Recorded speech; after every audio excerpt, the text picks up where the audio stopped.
Yep, if I turn my microphone on so everybody can hear me. Hope everybody's doing well. Let's go over here and see if anybody's in the chat. Well, looky there. Greg beat Dwight in tonight. Here comes Jamestown.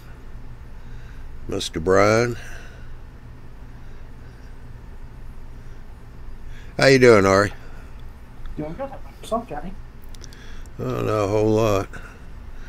Another Thursday night. Going to be getting rain in a little while again. Makes 2 weeks in a row we've had rain almost every day.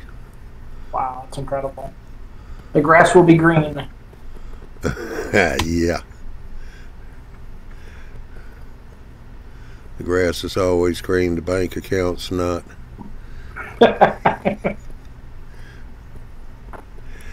Well, before we get started here, I just want to say, for those of y'all, if you haven't noticed, Ray Bobel made a post today. His daughter was born with some heart problems. At 5 years old, she had to have open heart surgery, and then again today she's having open heart surgery today. So we wish her well and hope she's going to recover fast. And we hope Ray and his family, we wish them well too. So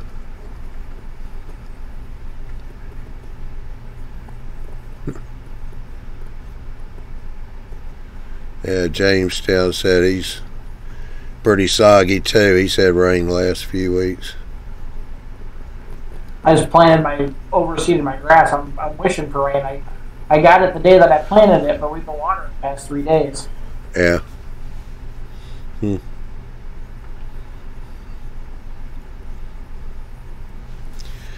Yeah, well, just to remind everybody that we're coming into the summer, so you're not going to see all the shows we've been putting on up to this point because the guys have been wanting to take breaks. So we're going to take a few breaks from the shows, but we do have some shows coming in, so be sure to check the schedule for that.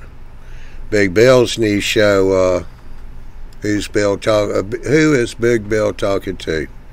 That starts Tuesday night. And I think that's going to be starting off with a pretty big bang with the guests that he has.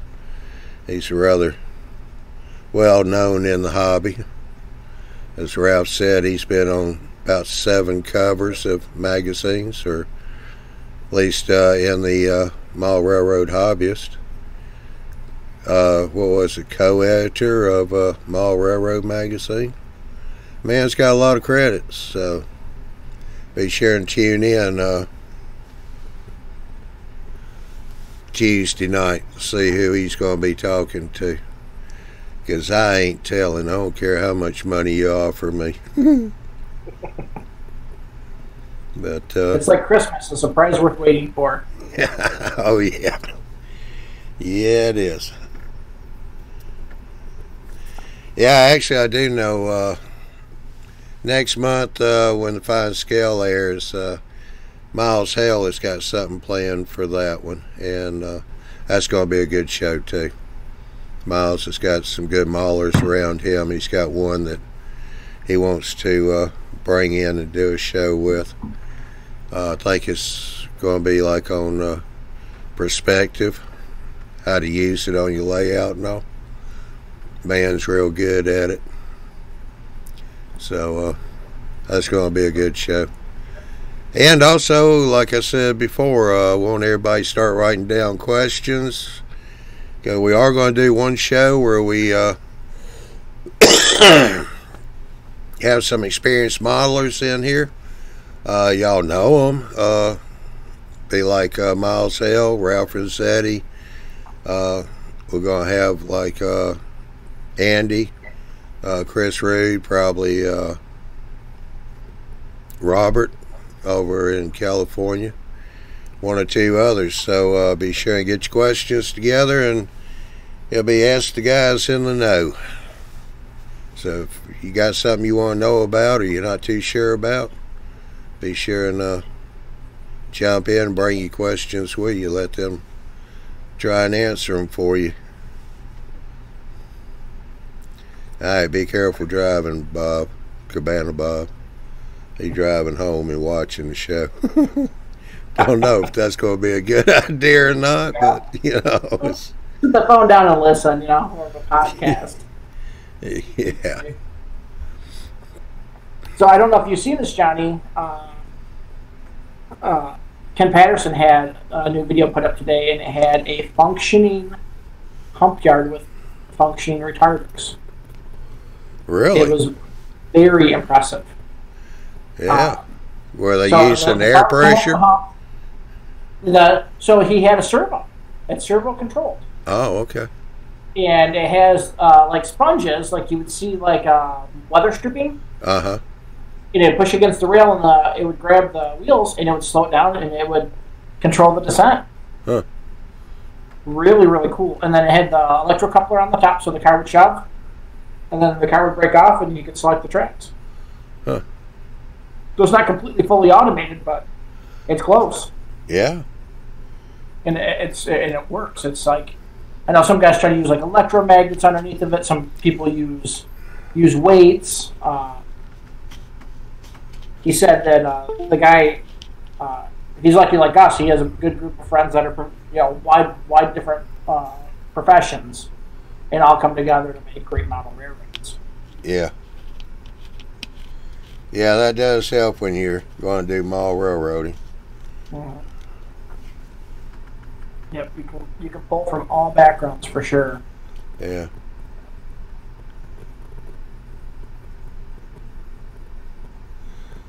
Yeah, James. And then he had a guy that Go ahead. I'm trying to remember what railroad it was. He modeled everything prototypically. He had the exact number of locomotives. He had the exact number of rolling on freight cars. So he had 155 gondolas in 3 different styles. He can't fit it on his layout, but it's still a very impressive collection.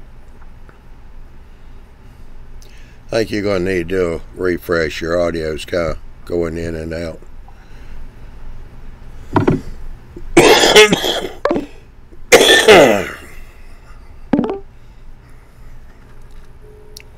All right. Yeah, we'll give that a try. Let's see. Nathan said he's making a video of a jet train. It will be coming out soon. Now that's going to be interesting. And Jamestown, anyone know where Ethan Vilbro 420's been? Nope, have not. In fact, I don't think he's been in here the past couple of shows.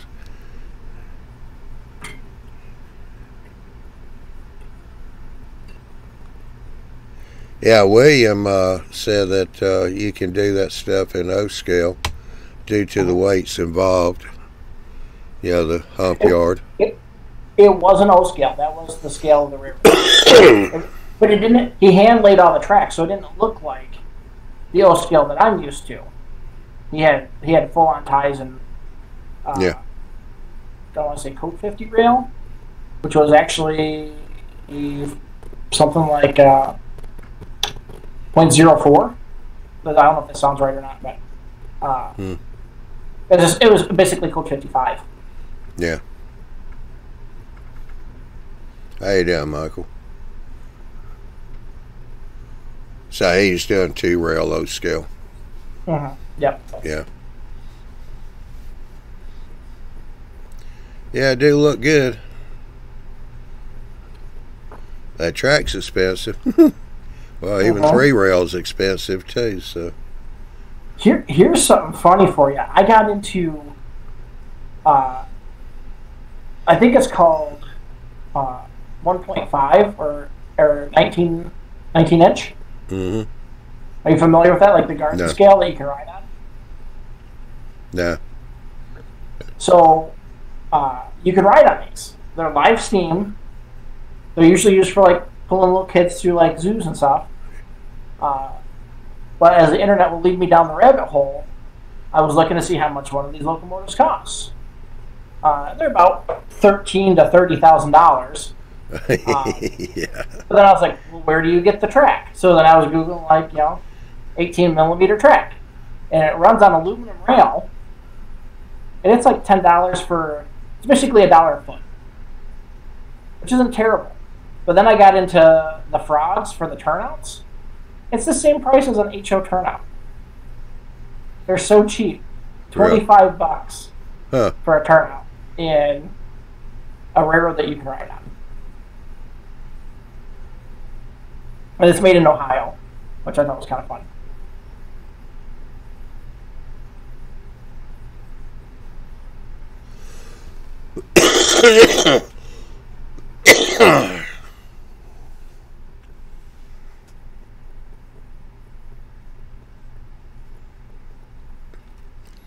All right, William, I'll just call you Bill then. Bill A.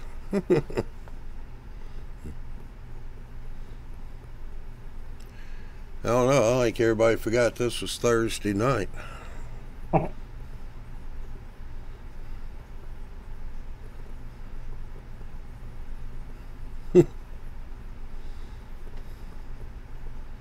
Yeah, he said Bill. There's no Y on Bill. Jamestown's going, okay, Billy. I don't think so.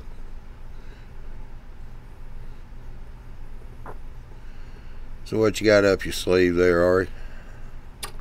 Trying to assemble the lumber bunks for my lumber distributor. Oh, okay. But you gotta set the bunks in unglued. It's kind of a pain in the butt. But it's one of those kits. It's small. I thought it'd be fast, a nice quick build. It's not a hard build. But I feel like the smaller the build, the more painting you have to do. There's more colors involved. Like with a big building, you can spray your windows a certain color and spray your siding and your. But this has got. The bunks are painted the rail tie brown. That's like a bluish gray. The inside's whitewashed. Huh. So that's 3 or 4 colors right there. And then you got the concrete floor. And then your safety rails are, caution yellow, the OSHA yellow. Yeah. But I feel like some of these smaller builds take so much longer, just because you got to change paint so many times. But it's still fun. I did like a 2-tone on the door. That's the little office. Yeah. All right, so you're going to put a fire engine red roof on that? No, it's going to be black. I'll charcoal it up, make it. Dwight's asking, Ari,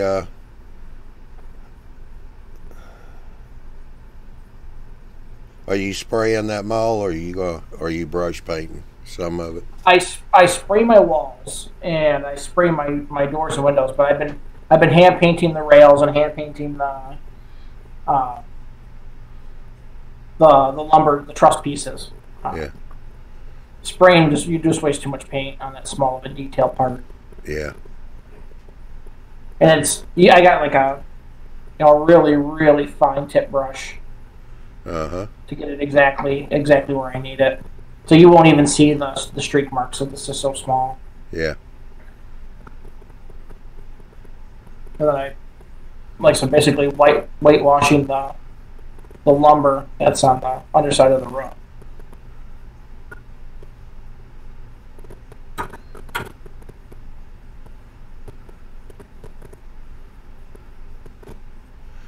All right, so anybody out there in the chat got anything going on?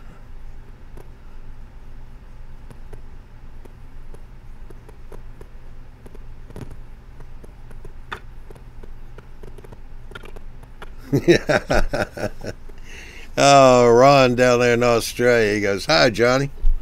I guess the crew got locked out and left behind when you pulled out in the truck. So funny.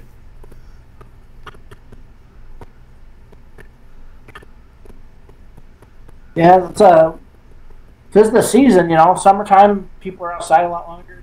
I was out doing yard work before this. We got like 4 hours of yard work in today. Yeah.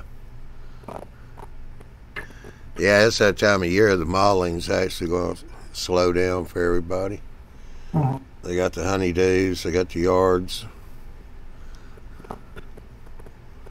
Fishing used to be my main hobby before railroading, and I would, as soon as April would start, I'd be hitting the water. Yeah. Or, finding a river to jump in. But I've just been so busy over the past couple of years that, and trying to get this railroad further. Yeah. Yeah, I haven't had my boat out in 2 years. I've got to get over there and clean it up. And I know I got to replace the starting battery.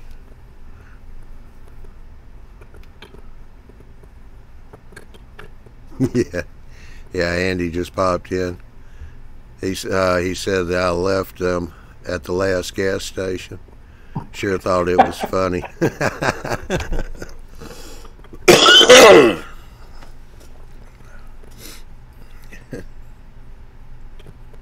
It's like the movie Joe Dirt. They go to the Grand Canyon, and he's digging a dumpster, and the car pulls away.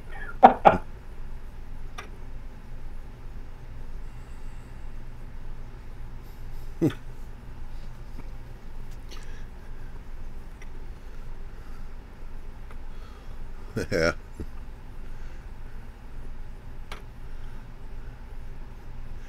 Well, I don't know if I could justify it or not, but I bought me a new video camera. It came in today.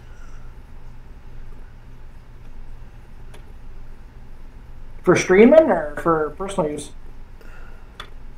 All the above. As much as I paid for this one, I gotta do something with it. I mean, I've got 2 others I use, and they work real good too, but this one here is more geared for like doing interviews, stuff like that. Okay. I mean, it'll work good at the workbench too, but you got a little bit more control over everything that you're recording.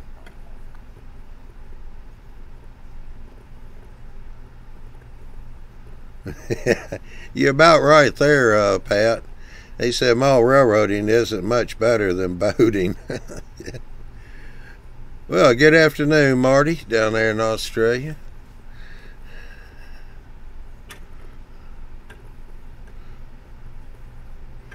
Well, like I said before, we've if you want to get in here on the panel, you're over in the chat. Just go to one of the posts either on YouTube, G Plus, and or Facebook, because the link for the panel's right there in the posting.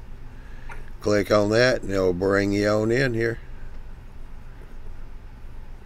Yeah, I kind of figured it was time for lunch, Marty.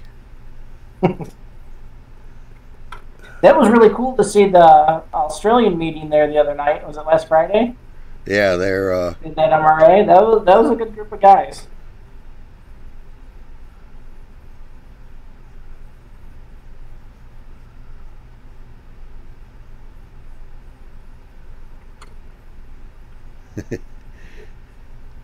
Brian's saying it's time for second dinner in New Jersey. Okay. Yeah, I wound up eating late tonight. I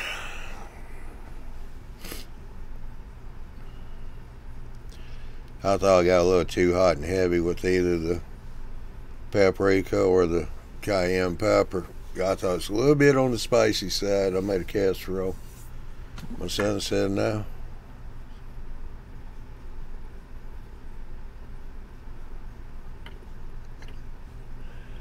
All right, Marty. Don't be stirring the pot.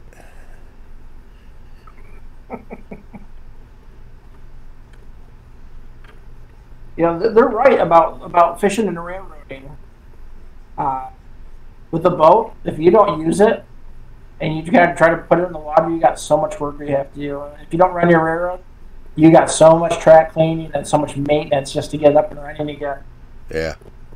It's incredible, the amount of maintenance. And if you just do a little bit every day, you'll never see a problem. But Yeah. The moment you stop and put it away. Yeah, my boat's not too terribly bad. It's a pontoon boat.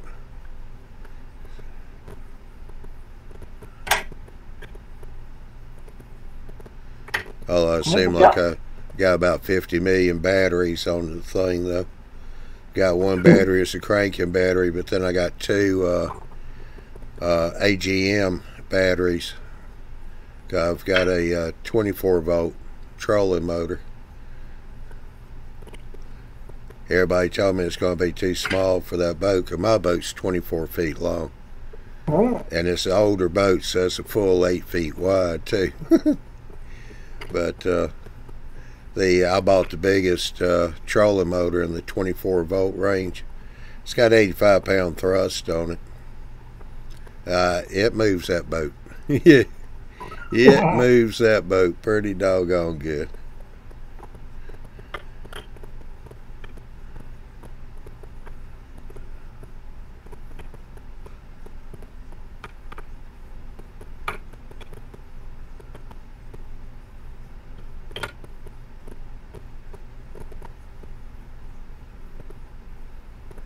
So we're getting towards the end of the month here, where companies are going to start announcing, the latest and greatest for releases. And I seen Atlas had a couple things that were right up my alley. They got some GP40s in Canadian National and DT&I, both in sound and in just plain DCC. Yeah. And I haven't seen DT&I come out in years. Yeah. What's up? Not a lot, but I tell you what I want to do. I want to change this room size to see if that don't help out on y'all's audio. So we may disappear.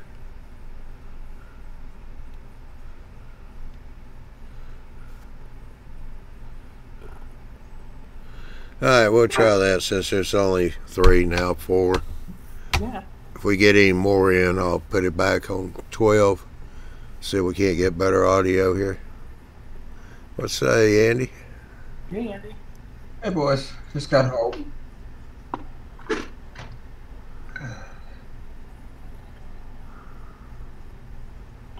I'm watching the kids good night.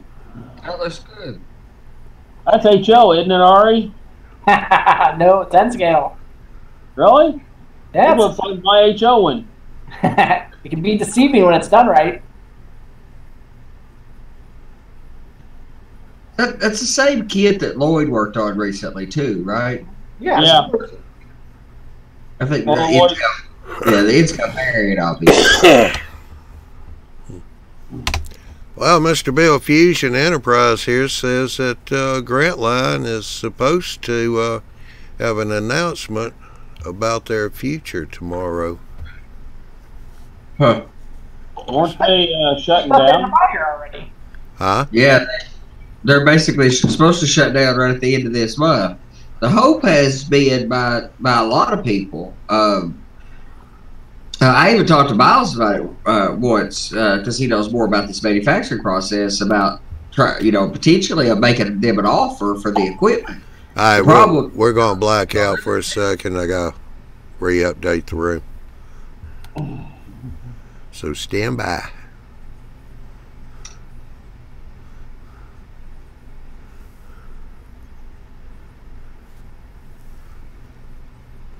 Alrighty, we're back. So the hope was that somebody purchased it to take it over and move forward, but what Miles was saying when I briefly mentioned just the random thought of whether that'd be possible or not is that the expertise to run it is the really vacant thing. To be able to take inexpensive, well, and by inexpensive, hundreds of thousands versus millions of dollars worth of equipment to make injection molding and stuff is finicky. And you got to learn the equipment real well and learn what things it can do. And I looked into it a little bit. I looked into some of the particulars about using these brass molds and stuff that are copper molds that they're getting 10,000 runs out of instead of the big stainless molds where they'll get a few 100,000 runs out of, or a few million runs out of, versus and the cheap molds are 20 or 30 to $100,000 to make, whereas one that'll make $1 million is several $1 million to produce that blade. So there's a lot to it. I didn't pursue it. That was enough for me to say, all right, I would have pursued it. But if some number of $10,000 would have purchased it to keep it alive, I might have been willing to put that in and try to hire some of the people that maybe he had working with him. But yeah. I thought I'd heard somewhere that somebody had bought it, or that they were a company that did similar. Yeah, somebody. Well, Marty down in Australia says Bill's buying Grant Line. LOL. Well, I would have thought that would have been a good purchase for for Tichy or a similar company. While they do a lot of crossover stuff, there's a whole lot of separation between those two as well, and it would bolster existing product lines. I mean, Tichy would be the king of the hill in that space, where Grant Line's. I mean, don't get me wrong; these are small margin, low profit businesses, but that's why pretty much, most of these companies that aren't Horizon Hobbies or something are basement industries.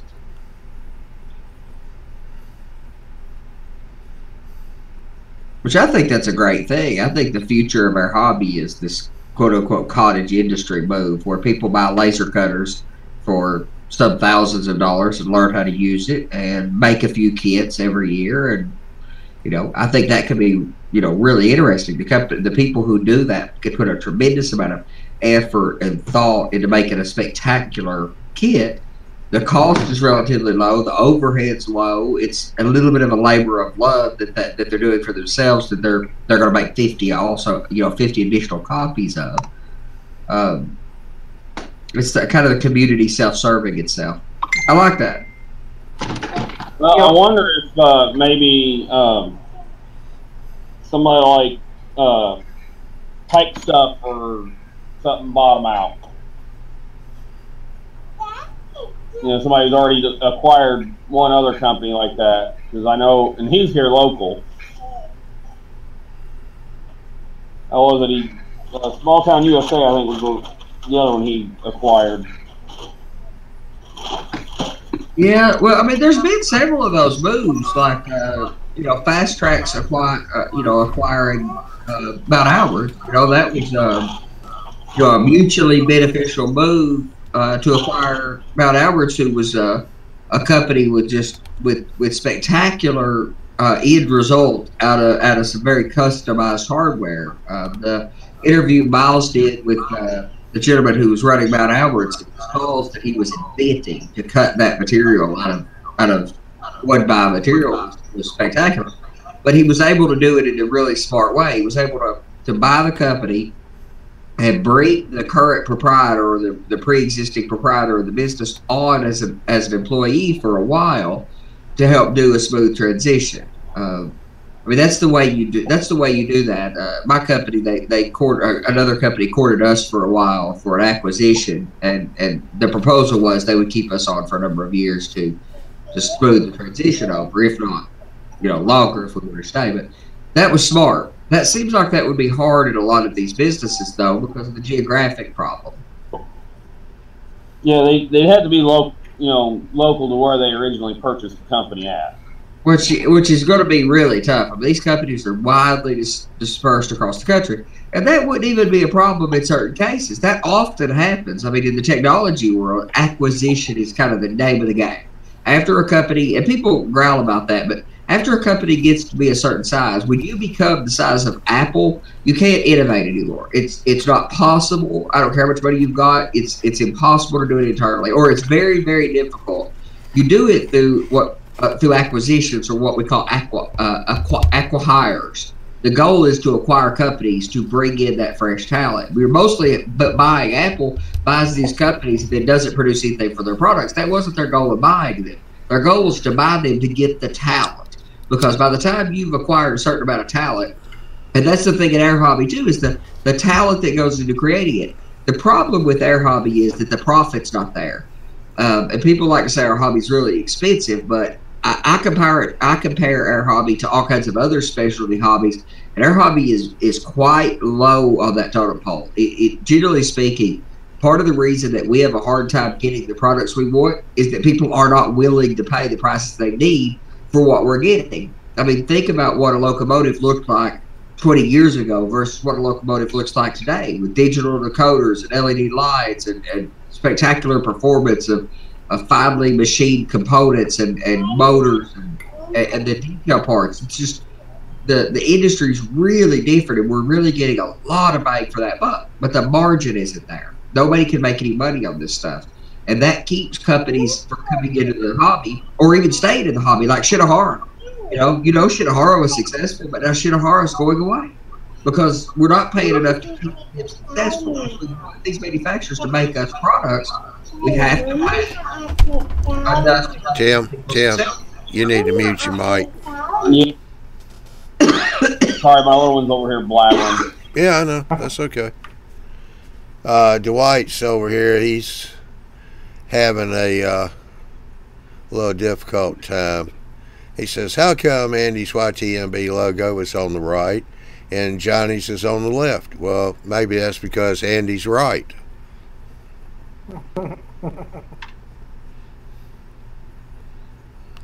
I never get tired of being right.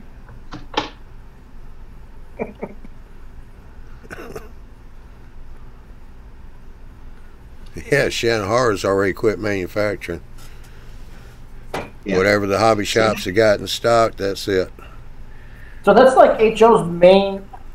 I don't know much about it, but I know HO people buy up their switches and turnouts. Oh yeah, Like crazy. There's more Shinohara tracks sold than every other manufacturer combined. I don't know about that. In a certain group of people, that's one of the big ones. I'd say Atlas probably has the highest volume. I'd say Atlas is the highest volume as far as flex track goes. Yes, yeah, that makes sense. Shinohara. But problem is, you just don't have. Atlas is giving you the only one that gives you a wide range of turnouts. Shinohara's range was quite a bit wider.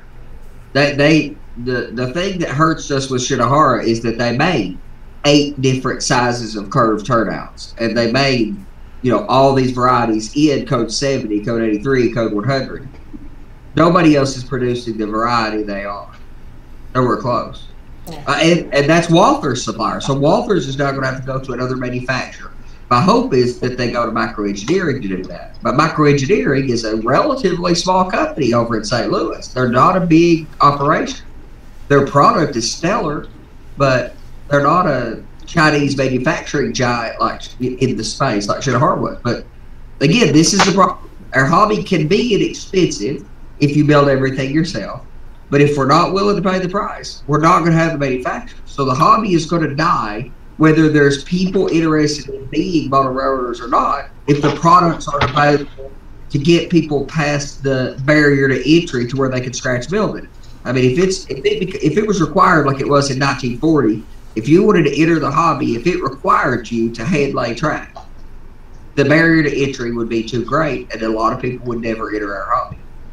Yeah. Well, I can say that Fast Tracks has got some nice fixtures. Great product, great offering, and they single-handedly revived hand laying, which I'm a spectacular fan of, as you know. But I couldn't imagine Billy Railroad not hand laying track. I cut my teeth on that. When I was quite young, in the first club I was a member of, the hand lay track. That was a rite of passage to learn the hand lay track. So I just. And that's, I'll tell you, that's the thing. That's the thing with anything. Show me an Apple person who got rid of their Macintosh and went back to PC. It happens, but it's rare. Show me somebody who hand lays track who would ever go back. Yeah. Brian W. wanted to know, anyone use, I guess that's 2 mix? TOMIX curved turnouts in N scale with a Kato Unitrack. Yeah, Tomix. Tomix. Yeah, Tomix, yeah. And then Brian says Kato needs to make curved turnouts. And Justin said that in N scale Kato does. And Brian said not that he's seen. I've only seen Atlas Code 55 and the 20 to 15 radius. That's it. Just the one. What was that one you put in recently, Rod? You used a curved turnout. Was that a Pico? It was a Pico. And I think if you're an N-scaler, I think Pico is by far the far superior of track, in my opinion, for N-scale. I do not have that same opinion in HO. It's good mechanically, but cosmetically, I cannot make the sacrifice for Pico track, for visible track in HO scale. But in N-scale, the cosmetic difference, I don't even know if the cosmetic difference is a problem, but it's the doggone small that, you spray bomb it and ballast it. The one thing I don't like about Pico switches, and I got a few of them, I never installed them, is their ties are too big. I prefer the Code 85 ties. Yeah. But the mechanics is phenomenal. Right. That's the thing. The action, the size of the rail, it's great. It's just the ties. That's my problem at HO scale as well. It's cosmetic. And the details. It suffers from the similar problem at HO scale. Well, and it suffers from a similar problem in HO scale that I think Atlas does as well. The detail parts are either just not there or they're massively oversized. Like the spike detail on Atlas track just absolutely flies along. The spikes are 4 inches wide or something. It's absurd. It's half Same the is width true. of the tie. Same is definitely true of Pico and N scale. If you're going to use it, you just got to do your best to know. I'm trying my hand with some microengineering track for the first time on this switching layout I'm building, going code 40 on it. It's going to look great. I've never used it, so I can't vouch for how it works. I love it, but it is not for everyone. The flex track, that is, it's stiff, right, or rigid. It's bendable, not flexible. And if you don't lay it flat, like Kim Patterson does a trick for bending it where he holds it up, then takes a stick or a board or like a big lighter and rubs it. Okay, but it breaks the tie to rail interface is too weak, in my opinion, to do that reliably without damaging track on a fairly often basis. I think the best trick, I think that's fine to rub it. I think that's a good way to do it, but laying it flat ensures, I'll lay it on a folding table and rub it and bend it, but I just take my hand and slide along the rails and slowly start working it into the curve. But laying it flat seems to preserve the rail to tie interface. Right. I just take my hand and slide along the rails and slowly start working it into the curve. Yeah, we got a guest coming in. Can you hear us? Your microphone work? All right, that's Pat. Hi, Pat. Yeah. All right, Pat, if you go straight up to the top of the screen where you cursor, you'll see a mic cam. Click on that. Make sure you got the right microphone and camera set. All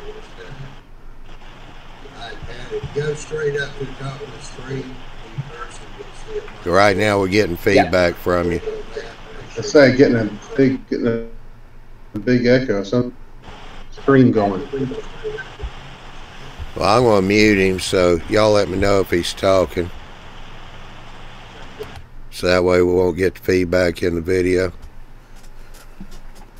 I'll unmute him. Also, Pat, there's a chat. Bottom right-hand corner, if you click in that, you can type there. If you got a question on trying to get things set up, we can see that. I'll have to let Andy handle that part. If I activate it, I'll lose a good bit of the screen. Yeah, I keep up with you.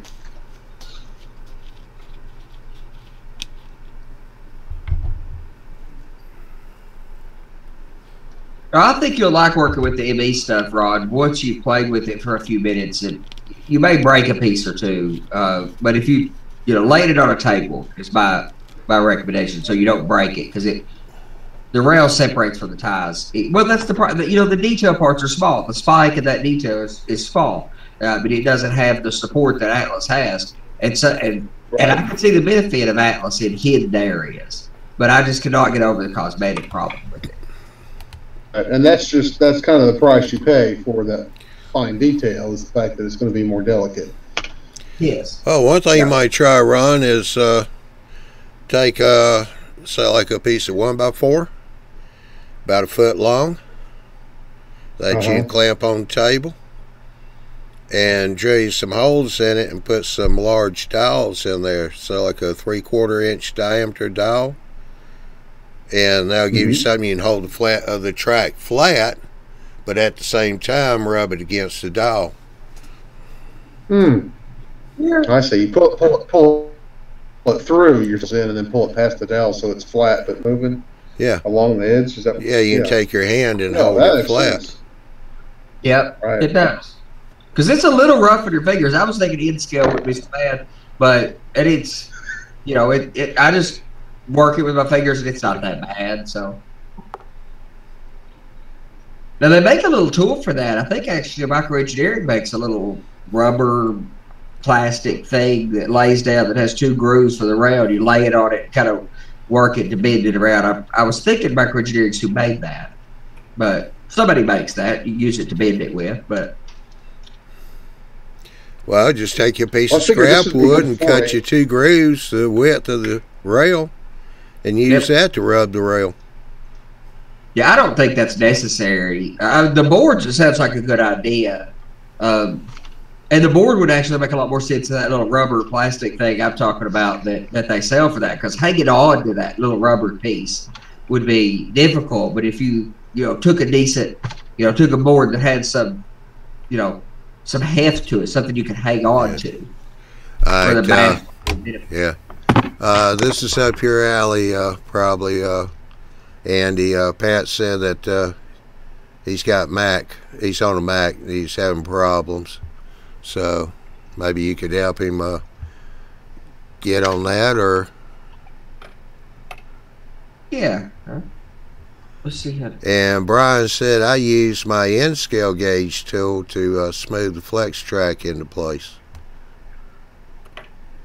And how you doing? Well, I gotta take off, guys. I'll be back later. All right, Tim. We'll catch you later. See you, Tim. How you doing, Lord? If you're talking, you're muted. We can't hear you. Oh, I'm not muted. I'm just listening. Oh, okay. Oh, hey, I got to show you all a couple of things real quick. Well, hey, Ron, why don't you show us a couple of things real quick? First of all, I was playing with that Arduino Fire thing. And we've been talking about some smaller LEDs, and I want to show you what I got on my. I probably have to turn my light out for you to see this, but hold on just a second. But oh man, as soon as I move it, I got it kind of temporary. Okay. And you get the flash from that. That's the 402s. Yeah. And that's going to work great. Now, is that under styrene or wax paper? It's 8 layers of wax paper I got over it. Oh, okay. See, Ron, you gotta listen to us sometimes. Oh, I knew I needed a smaller LED, and these work great. So yeah. The other thing, not quite so exciting. I want to show you all my brand new Scale Trains Tier 4 Evo. Uh-oh. Doesn't this look fantastic? I literally had to take it apart because I got to send the stupid decoder back to him. Wow. You'll get duds every now and again. Which is just what you want to do with a brand new $200 locomotive. Yeah. That's what you want it to look like 3 days after you get it. You want it to look just this. But Scale Trains is doing something that, of course, having taken this apart now, familiar with scale, in scale, especially for for really anything, it's been using that split frame mechanism. Everybody uses it. Kato, Atlas, Intermountain, Fox Valley, they all use it. Scale Trains has gone away with the split frame mechanism. And of course, everything is hardwired, which is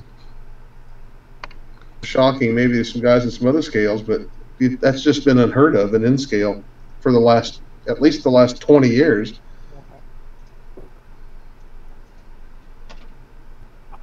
Kind of interesting to see from the inside out. I would have rather not seen it from the inside out, but so you just couldn't have anyway. You couldn't have sent the whole engine back and let them replace it, or he didn't want me to send the whole engine back. It's the locomotive works. The problem was I went to update some CVs and apparently corrupted the programming. The functioning, it just won't recognize any commands from anything.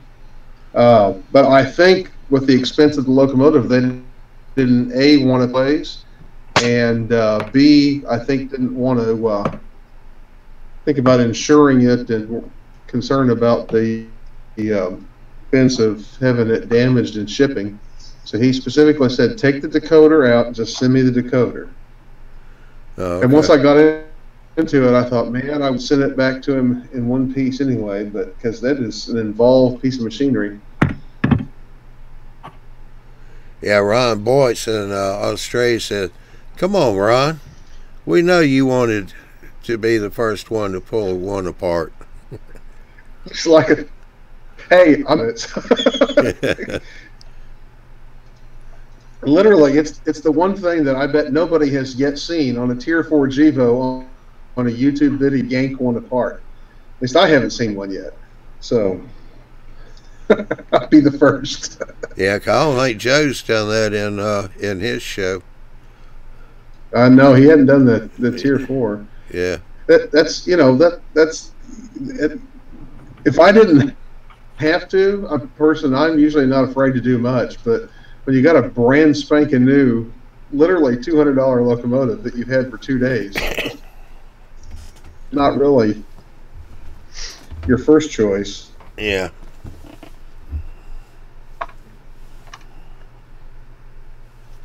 When Bachmann came out with the Berkshires, 1 and 3 had some sort of manufacturing problem with it, and I sent mine back 3 times before I got it to work. And then when I took it home, I couldn't get it to work. They ran at the hobby shop because we tested it, and I said, "Oh yeah, it looks good." I was running down this test track. I brought it home, couldn't get it to budge. And it was a decoder issue. I ended up doing a master reset, and got it to work again. But yeah. Well, this is the thing about the sound decoders. They've got so many functions in both sound and lighting, which is fantastic the way you want it. But programming it is a nightmare. I don't know if you've ever looked at the Loc Sound manual. If you want to change the programming in it, it's not as simple as going in and changing a CV or a couple of CVs. For one thing, they use CV numbers that I'd never heard of before I got it. And in order to activate the right CVs above, I think it's above 255, then you've got to change 2 or 3 lower register first. And if you don't do everything just in the right order, then you've got a problem. Well, yes, CVs are a lot more complicated than the design of that. Give the NMRA credit for that standard that they built 25 years ago, and the legs that thing has on it. I hear people talk about Bluetooth or various other mechanisms to control. DCC has a bright future in my mind because it's built with so much longevity into the protocol. There's 256 CVs at the top level, but each CV has 256 different DANs. That's 16,000 or something combinations of variables that you could set, and each CV Like look up CV29. The number of variables that you can set there is astounding because each CV can hold a bunch of different values that can be determined. So yes, there's a lot to it. That's why I'm such an advocate for Decoder Pro. I mean, one, the price is right at free, and the cost of getting an interface is fairly cheap. I mean, even if your DCC system doesn't work or isn't supported, you can buy a Sprague or the Digitrax programmer or the NC programmer that works a la standalone mode. So you can do the programming on a piece of track, and for 60, 70 bucks, you can be programming like a champ with a laptop, and it's all graphical, and you do not have to know anything about a CV. All right, The problem I ran into with this one was that this decoder, its connection with scale trains and the way that they program it is so new that Decoder Pro didn't recognize it. So I was trying to make making some educated guesses as to how to go about programming it, even with Decoder Pro, just because it's so stinking new. It's not updated yet. Yeah. How you doing, Pat? Whoops, he froze. No, now he's moving. So we got you in here. Can you hear us?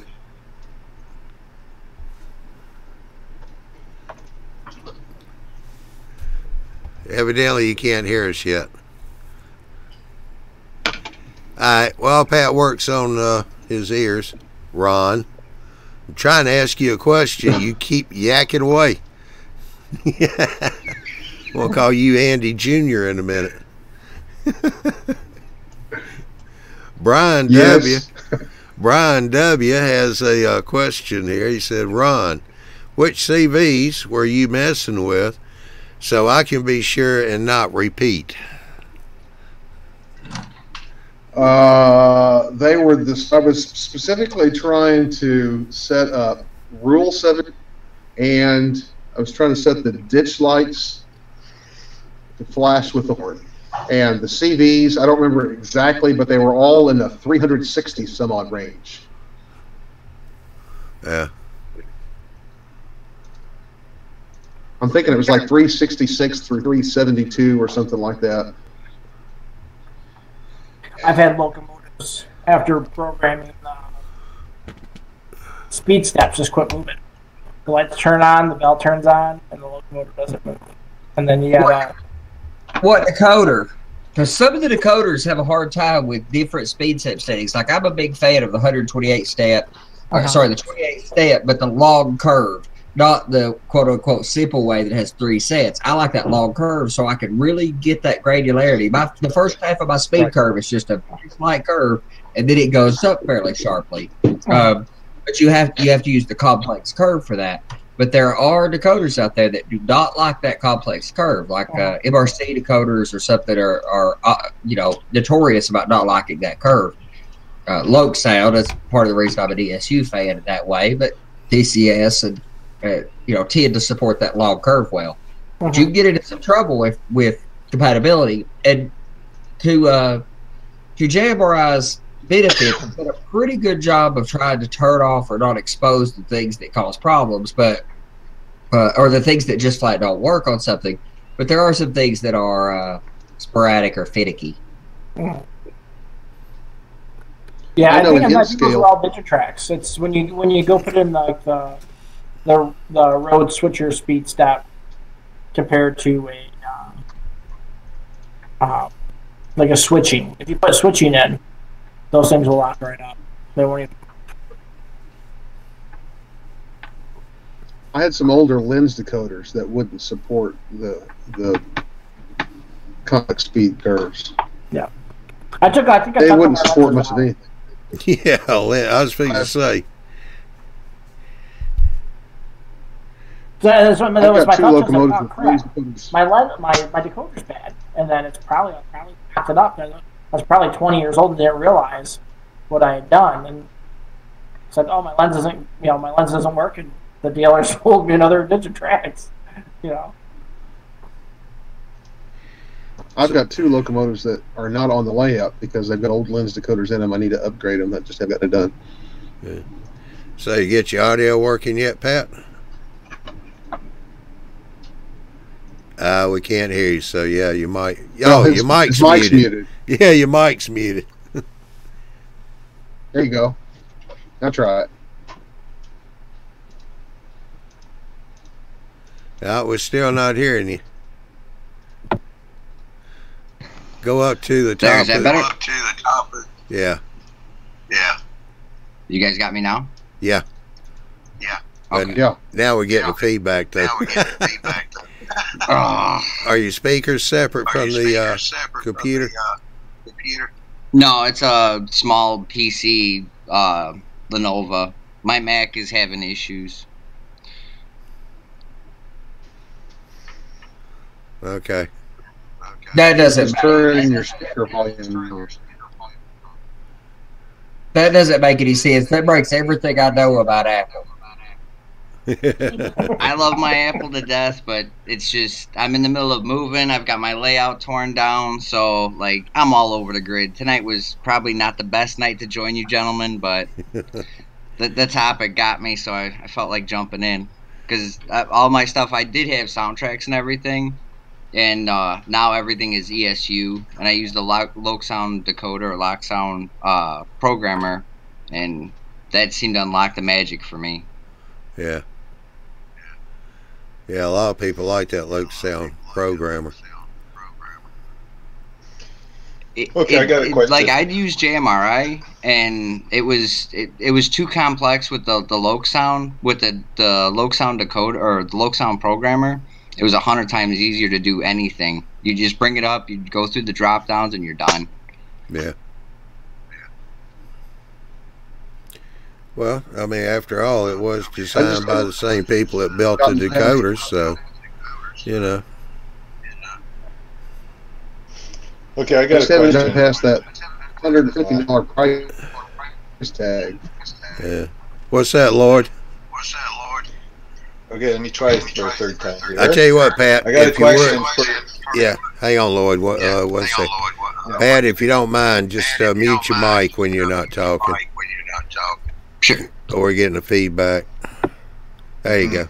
All right, Lord. Okay. For your techie, all you techie sound specialists, when I buy a locomotive, it comes with sound.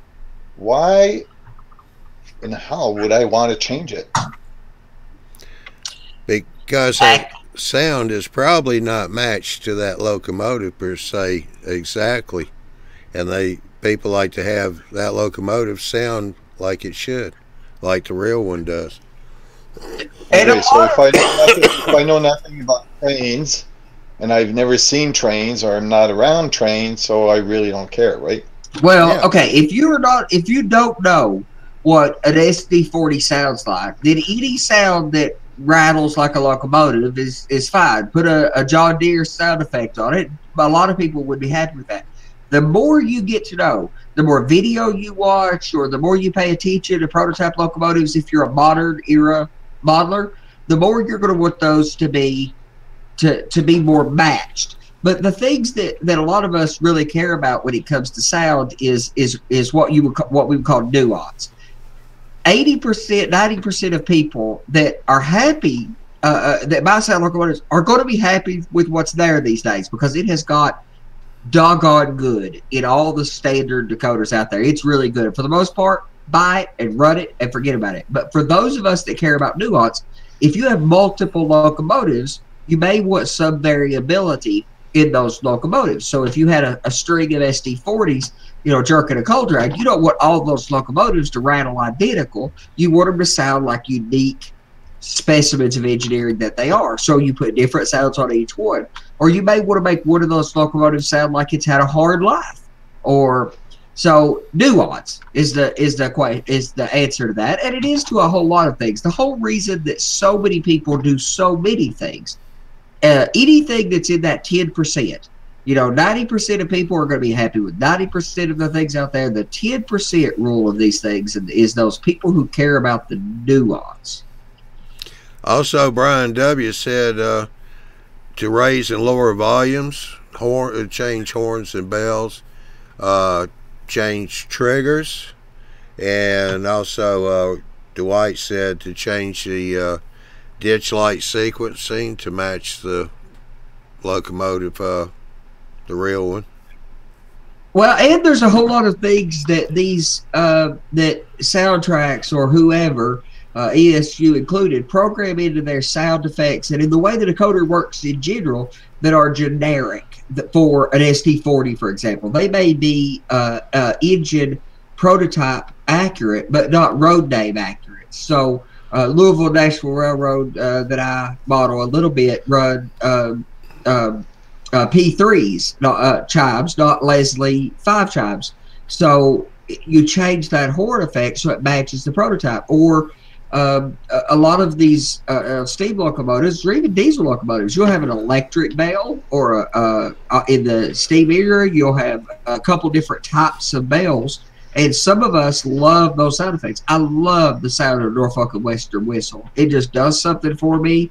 It's spectacular. It's a unique thing. And if it's not right, then I would want to tweak those sounds to get it right. And I will say, very few people get it that right. And if you go watch some Huron Rail video, Norfolk and Western Y6s or something, you're going to hear all those awesome sound effects. And a lot of the models, even the Broadway models that are expensive and beautiful specimens of the Y-class locomotive, my personal favorite in the world, they got a lot of things right, but the horn is still not right. The whistle is still not right. Yeah, plus the fact, like Shane Mason, he wanted to do something really unique, so he used his. He set up a sound file. You could hear the engineer come in, open up the cab door, walk in, flip a switch, get the lights on. He opened up the electrical panel, started flipping switches there. Then you hear him walk out of the cab and hear him starting up the diesel. Yeah, that's cool. Cool effects that are attention getters when you go out to the modular club and start running it. Matt Herman of ESU, I think, said it best when he was talking about the ESU programmer. And I would say this applies to so much of their hobby. The ESU programmer, the loc programmer, you get to buy it if you want to. You don't have to buy it. There are things that you can do with the ESU decoders, and with a whole lot of decoders, that you get to if you are so inclined as to do so. But you don't have to, and a vast number of people will never care enough to want to. And that's fine. Our hobby has room for the entire gamut of where your focus lies. I mean, you got like people like Rod from Down Under who builds those awesome vehicles, 18-wheelers or trucks. His focus is there, and his work is absolutely spectacular. Or you get people who care a whole lot about headlight track or about brass locomotives. You can't focus on everything. That's, my goal on this layout was to scratch build everything. And I realized real quickly that's unachievable until I find a vampire to bite me. So at the moment, so you make the sacrifice. I focus on the couple of things I care about, track and trees, and I make compromises. You've heard me say before, and I think it's one of the truest things. Our hobby is a choose-your-own-adventure book of choose-your-own trade-offs of compromises. Choose-your-own compromise hobby, because you're going to make a compromise somewhere.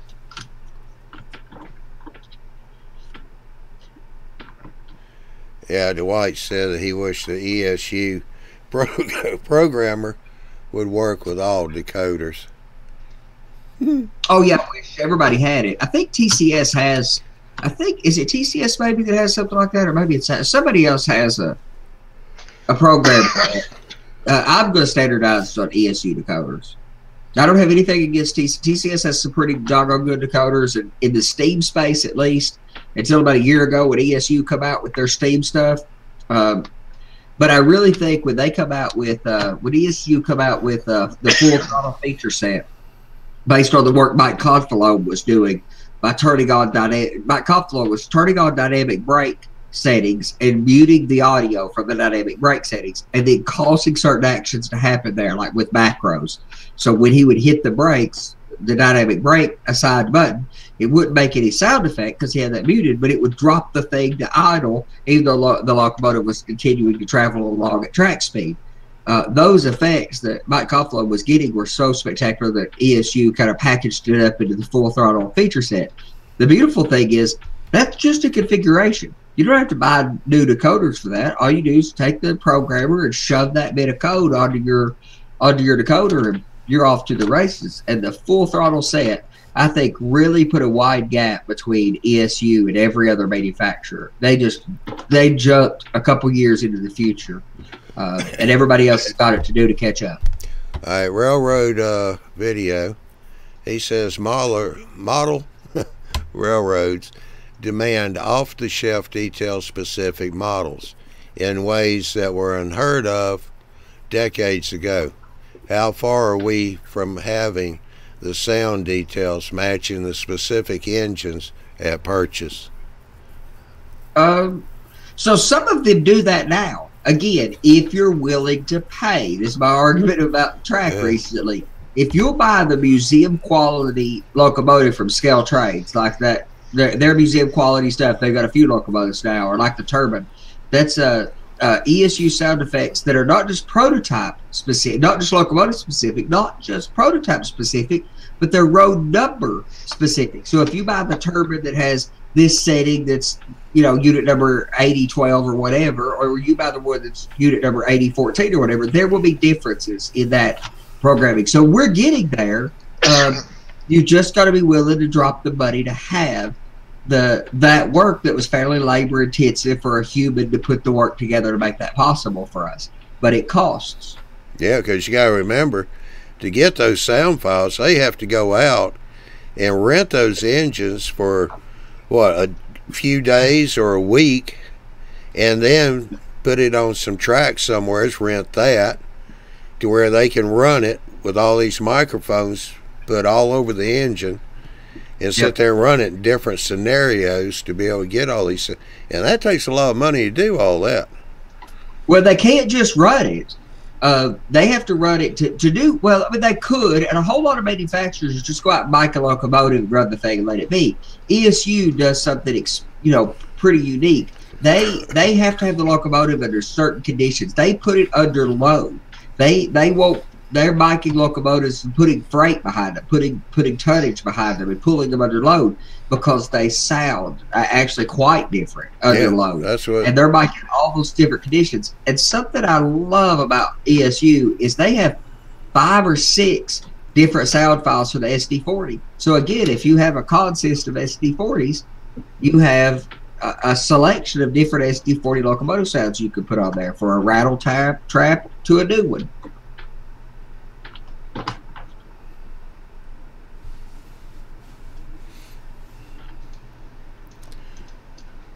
But if it's not important to you, you don't have to. You get to. You don't have to.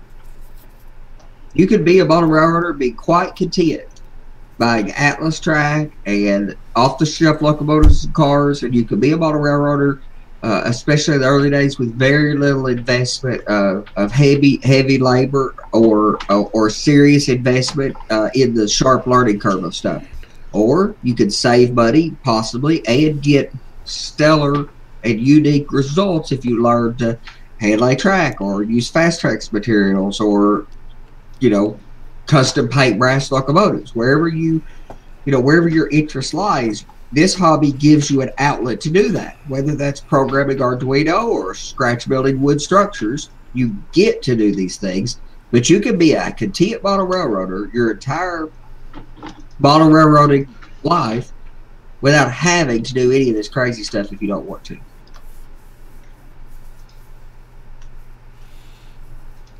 I think you'll get better results. I think you'll be happier with your hobby if you experiment a little, hand lay a little track, scratch build a few things, try some wood if you've done styrene. Open your horizon a little bit. Well, I think Lloyd's already got his experience in scratch building. No. Lloyd doesn't have experience in scratch building. Lloyd is a natural. If anybody is born a scratch builder, Lloyd's just a natural engineer at that stuff. It just, his mindset or, something in that way just makes him a natural at doing it. He picked it up. Yeah. Oh, that's where my engineering background comes in. Indeed. Now, if I would have studied electronics or electricity, I'd be very happy too. Yeah, our life experience are affecting the hobby. Sure. I'm not an artist. A good construction background doesn't hurt a thing. If you're going to do any scratch building or kit bashing, makes all the difference in the world. Because you know how structures work. Yeah, well, Lloyd, you got Udemy, so you got your electrical course there. I got what? Udemy? Oh, Udemy. Udemy? Okay. Yeah, Udemy. Well, I never University. Yeah, I never been to Norway, so you know. But he's got some good courses there at a decent price. I mean, you bought some. I bought a couple of them. I bought 3 of them. I think they're like each course is there's about 100 courses in each one. So it's like 300 courses for $15 each. So it cost me $45, and yeah. Well, here lately he's been advertising a lot of them at $11.99, and occasionally I'll get an email. He'll throw some out for $9.99. And there's a few of those too. Code Academy is a monthly subscription, like a Netflix. Code Academy, you can learn numerous languages, and you're open to the whole thing for a $10 a month monthly price. You can learn it, to your heart's content. There's a few of those out there, and especially Arduino and Raspberry Pi has made programming, which, as an IT guy, programming was the thing that was so labor intensive to learn. I don't care how many learn to program in 24 days books there are on the shelves. It's an investment to learn to program, an investment of labor.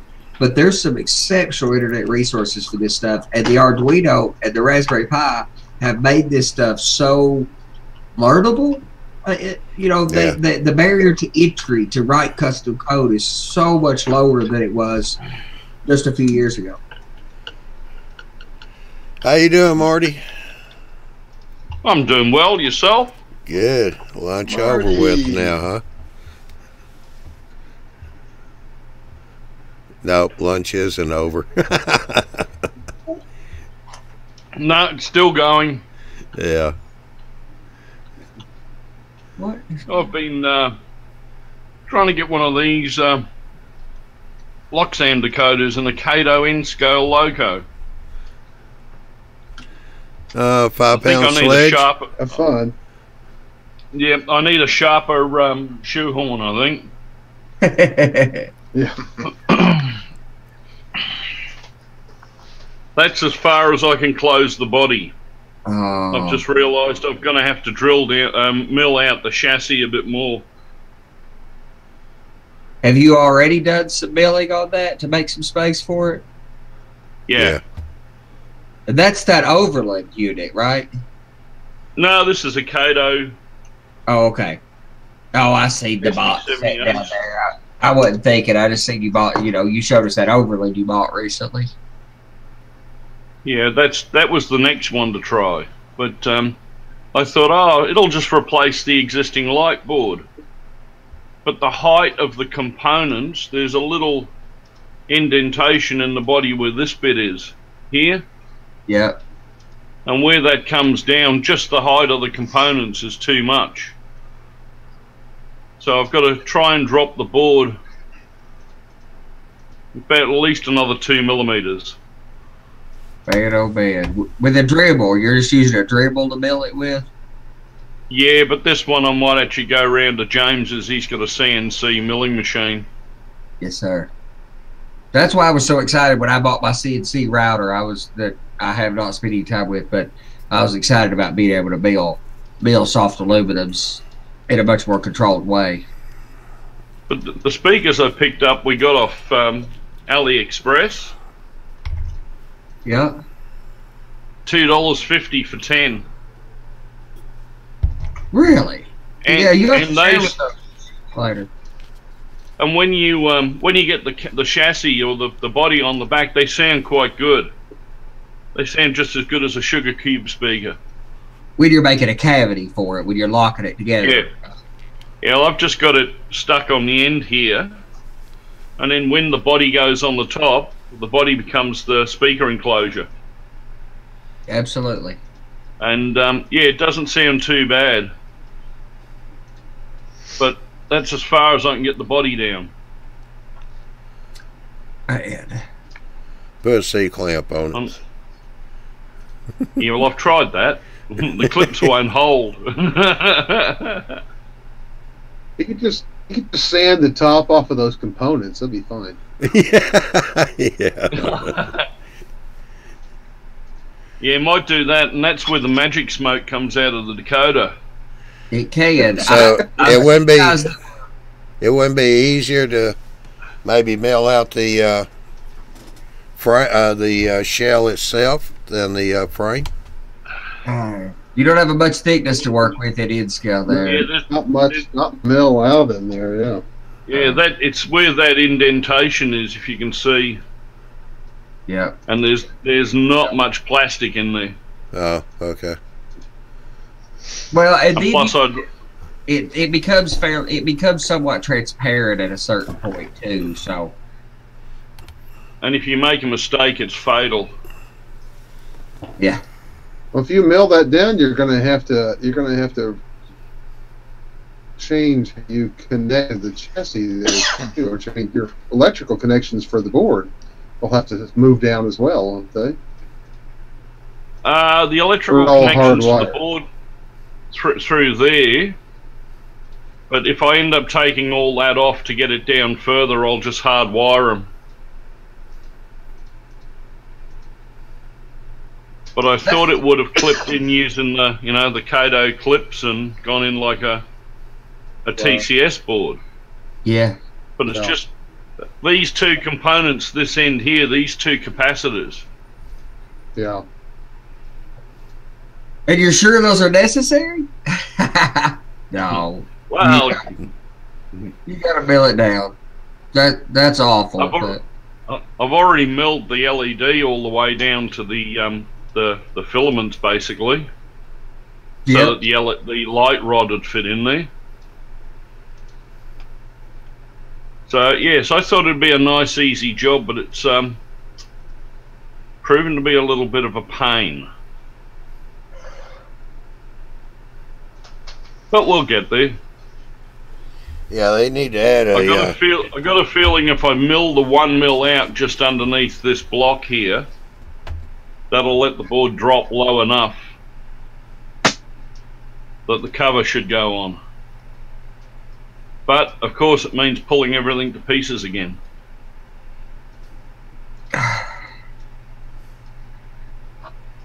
So that's been my bit of excitement this week.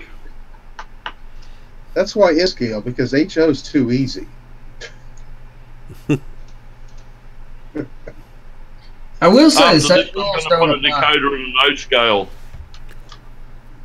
Yeah, in O scale, you wire it in, you throw it somewhere in the chasm that is the space in the locomotive, and you carry on with a decoder that's 4 times the size. I mean, even in a lot of this HO scale stuff, the compromise. I've got an RS3, narrow hood unit. It's tight. O scale's like working on a '67 Chevrolet pickup. You just the engine didn't work on it. Yeah, there was enough room then that you and 3 of your buddies climbed down under the hood, hang your legs down there beside the motor and work on it. Yeah.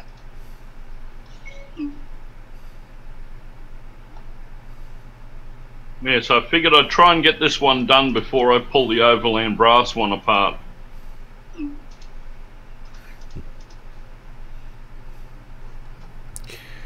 Well, I tell you guys, we done hit the hour 20-minute mark, so I guess we're going to have to shut this one down. That's right, I roll up, everyone goes to bed. Yeah. No, you can go to the after show room, go to the YouTube Mall Builders room. We'll be coming over there in a minute. That's where Tim's heading off to now. Go ahead and get the lights on. The pizza. But anyway, let's see if the switcher is going to work here. All right, power's on at the other room.